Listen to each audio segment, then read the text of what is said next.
Ẹ̀yin ènìyàn wa, àwọn ọ̀dọ́ wọn ti ya síta, wọ́n ti bínú tán o láti ṣèfẹ̀hónúhàn ní ìpínlẹ̀ Ọ̀yọ́ látàrí àwọn ọmọ iléèwé àti olùkọ́ tó wà ní àkàkà àwọn ajínigbé. Bring back our children. Àwọn ọ̀dọ́ lẹ̀ ń wò yìí o, wọ́n ti ya síta láti ṣèfẹ̀hónúhàn fún ìjọba àpapọ̀ ní ìjọba ìpínlẹ̀ ní wípé àwọn ọmọ wọ̀nyí àwọn ní ògo ọ̀la. Ẹ dìde ẹ gbé ìgbésẹ̀ láti rí dájú wípé ẹ bá wa gba àwọn ọmọ wọ̀nyí sílẹ̀ o. Gbogbo iléèwé pátá ló ti wà ní títì pa. Tí wọn ò bá fi àwọn ọmọ wọ̀nyí sílẹ̀ o, àtolùkọ́ni àti akẹ́kọ̀ọ́ ni kò sẹ́ni tó máa lọ sílé ìwé o. Gbogbo àwọn nǹkan tó ń ṣẹlẹ̀ gbogbo àlójọ kan o. Tó bá ń ṣẹlẹ̀ ní ìpínlẹ̀ kan, ìpínlẹ̀ tó kù ẹ má wò wípé àṣebí Ọ̀yọ́ ló ti ń ṣẹlẹ̀. Gbogbo ilẹ̀ Yorùbá pátápátá ni ọ̀rọ̀ yìí kàn o. Kan tó bá ti bá ojú ó bá imú o. Òjò tó rọ̀ tó káṣọ lágbàlá ni ẹni tó wọ tiẹ̀ sọ́rùn kó má sun àsùn píye o. Gbogbo ẹ̀yin lọ́balọ́ba lóyè ẹ dìde. Gbogbo ẹ̀yin ìyá tí wọ́n ń fún ní índómì tí wọ́n ń fún ní ìrẹsì ẹ dìde. Kẹ́ jẹ́ kí a pariwo síta, ẹ jẹ́ kí a gbára wa kúrò lábẹ́ àwọn amúnisìn wọ̀nyí. Àwọn ọmọ àti olùkọ́ ṣàmọ̀ wípé wọ́n ti bà ètò ẹ̀kọ́ jẹ́ nìyẹn. Nígbà tó bá ti lè máa wọlé tó ń kó àwọn ọmọ nílé ìwé, ṣé ilé ìwé ò ti wá di ìbẹ̀rù bojo fún àwọn ọmọ láti lọ? Àbí òbí tó bá múra fún ọmọ láàárọ̀ láti lọ sílé ìwé ṣé ọkàn ẹ̀ máa balẹ̀? Òbí gan tó ń lọ síbi iṣẹ́ òòjọ́ ẹ̀ ọkàn tiẹ̀ náà ò balẹ̀. Gbogbo wa lọ̀rọ̀ yìí jọ kan o. Jẹ́ ká fi ohùn sí kẹ́ bá wa rí bí àwọn ọ̀dọ́ ni wọ́n ṣe ṣèfẹ̀hónúhàn ní ìpínlẹ̀ Ọ̀yọ́. Bring back our children.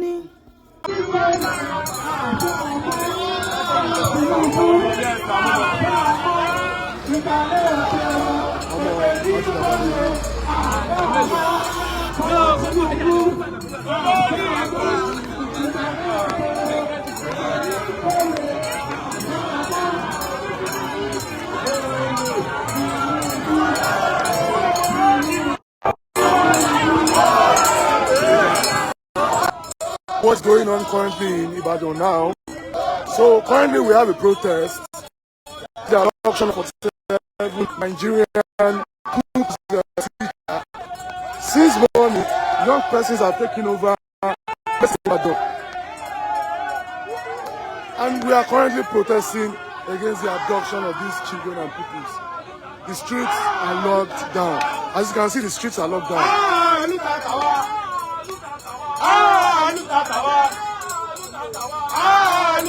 As you can see, the streets are currently locked down.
The streets are locked down.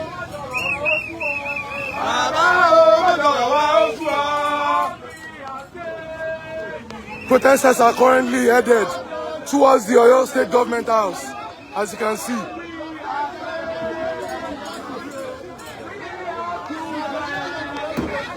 This is the government house, the Oyo State Government House.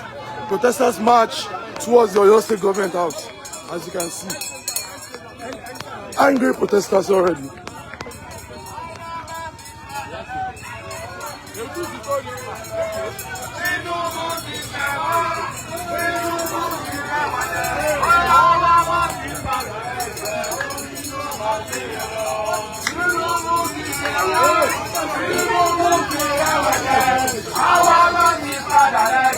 Omi ló máa gbé ọ lọ.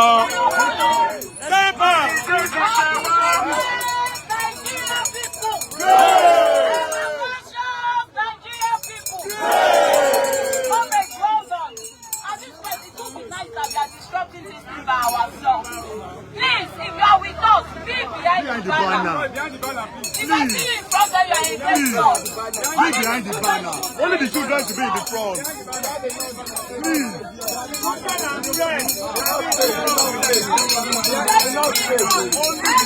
We want our children free. Behind the banner, please. If you are for us, please be behind the banner. Behind or beside the banner? Or beside the banner?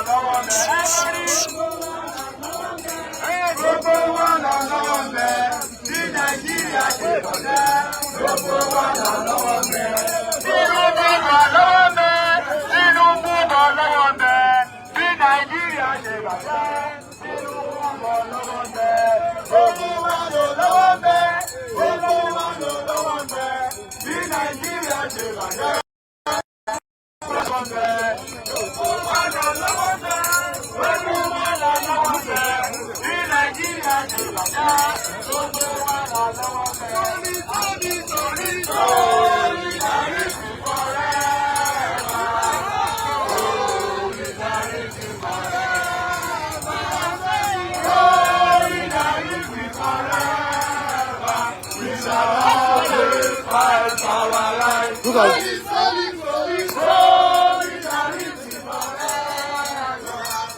Children, these mates are currently in captivity, are also taking part in this protest. Can you see? Children are at the forefront of this protest, you can see.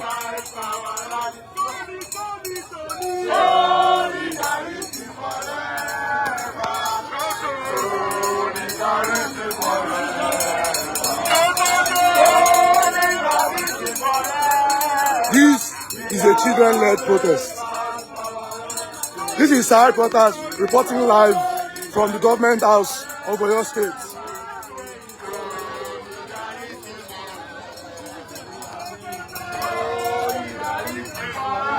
The protest against the abduction of school pupils and teachers is currently gaining momentum. The protest has been on for over 2 hours now, and protesters seem not to be backing down. As you can see, protesters are currently headed towards the Oyo State government house. Keep watching.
Hey, comrade!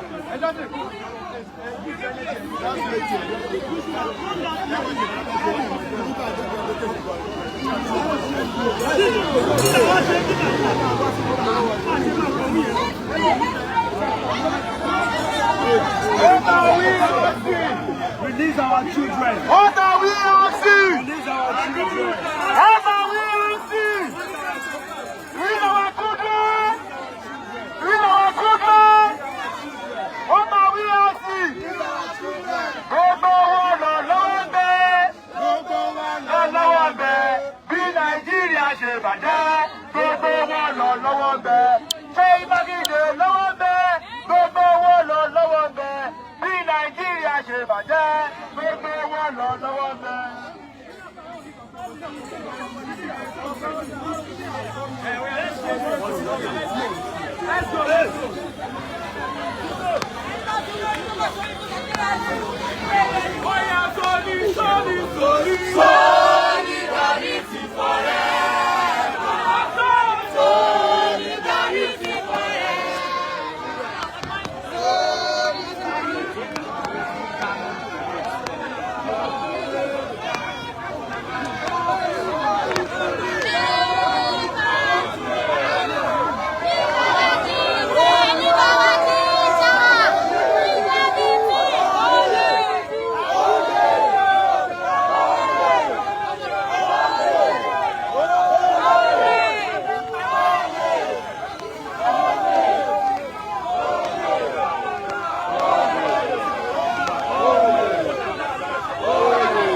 If you're just watching us, this is Harry Potter's TV Live, and we are live at the Secretariat of the Oyo State Government, where a protest is currently happening against clamoring for the abducted young pupils and the teachers.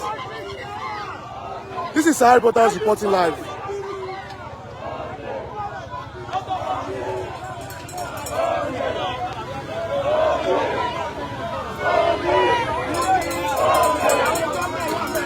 As you can see, this protest is gaining momentum.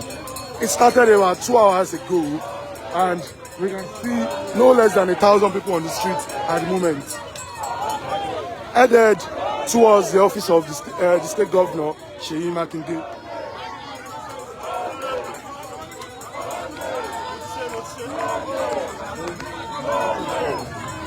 Of course, I'm live. So why they were coming? So that those people are learning.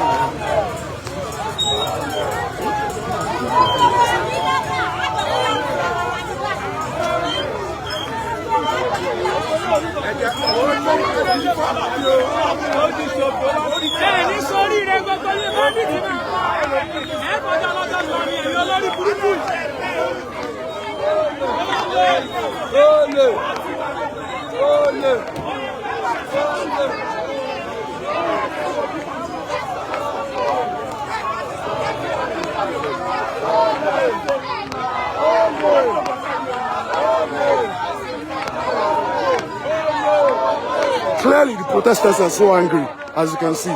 They are currently chanting "Ole," which means thief, thief, thief. The protesters are calling President Tinubu a thief.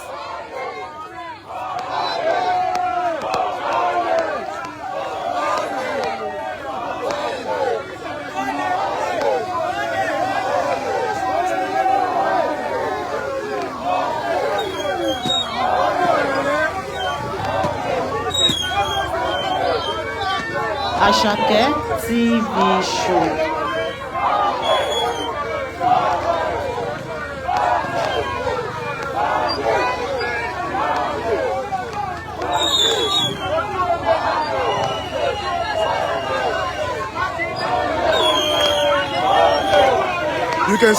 As you can see, we have over 1,000 protesters on the street at the moment, many of which are young people. If you're just here, this is Harry Potter's reporting live. Keep staying on the live. Keep watching the live.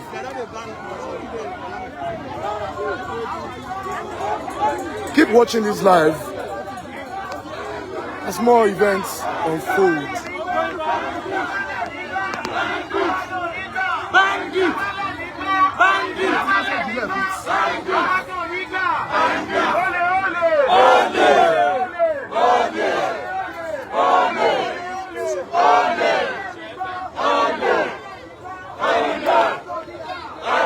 This is the coordinator of Take It Back movement in Oyo State, leading the protests.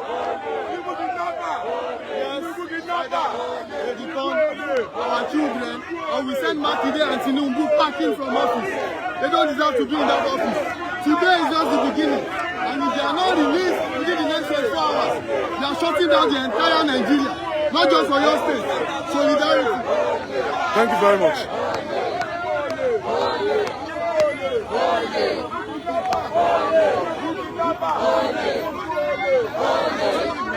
This is the state treasurer of the African Action Congress.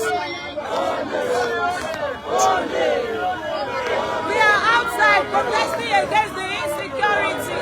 Sheyi Makinde get to work, go into governance and stop politicking. Tinubu, do what you're supposed to do.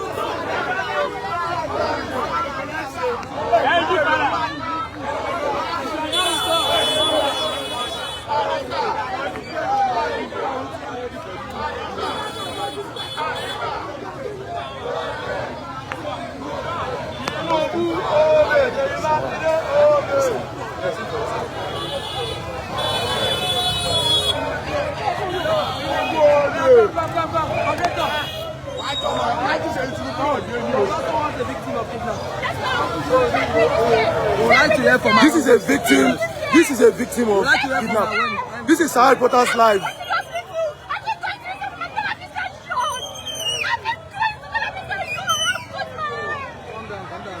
Where were you kidnapped? Where? Where? How many days? How much did you pay?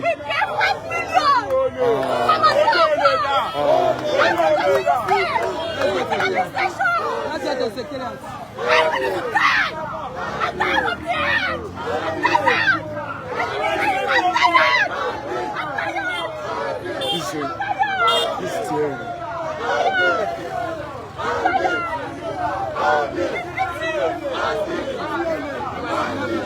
This is so emotional. So emotional. This is highly emotional.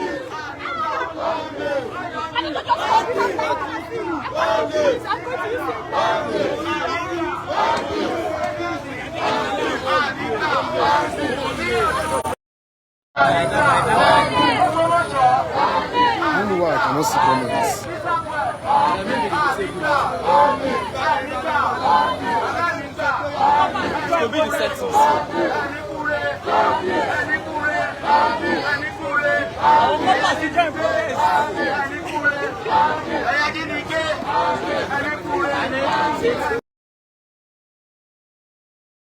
ẹ̀yin ènìyàn wa bí ìfẹ̀hónúhàn náà ṣe lọ lọ́lọ́kọ̀ òjọ̀kan nìyàn nílùú Ìbàdàn onípínlẹ̀ Ọ̀yọ́ o látàrí àwọn ọmọ tí wọ́n jí gbé àti olùkọ́ tó wà ní àkàkà àwọn agbésùmọ̀mí ni àwọn ọ̀dọ́ ni wọ́n ya síta táwọn ọmọ iléèwé láti fi lè ṣe ìfẹ̀hónúhàn sí etí àwọn ìjọba àpapọ̀ ní àti tìpínlẹ̀ ní ìfẹ̀hónúhàn yìí gbogbo inú ìlú ló yẹ kó ti ṣẹlẹ̀ gbogbo ilẹ̀ Yorùbá ló yẹ kó ti ṣe gbogbo ìpínlẹ̀ pátápátá ló yẹ kó ti ṣe ìfẹ̀hónúhàn yìí o kí wọ́n lè mú gbogbo àwọn ọmọ tí wọ́n jí gbé kí wọ́n dá wọn padà o.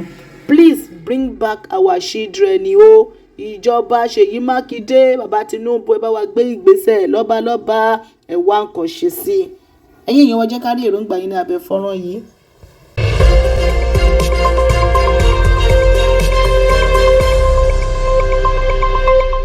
Àṣàkẹ́ TV show.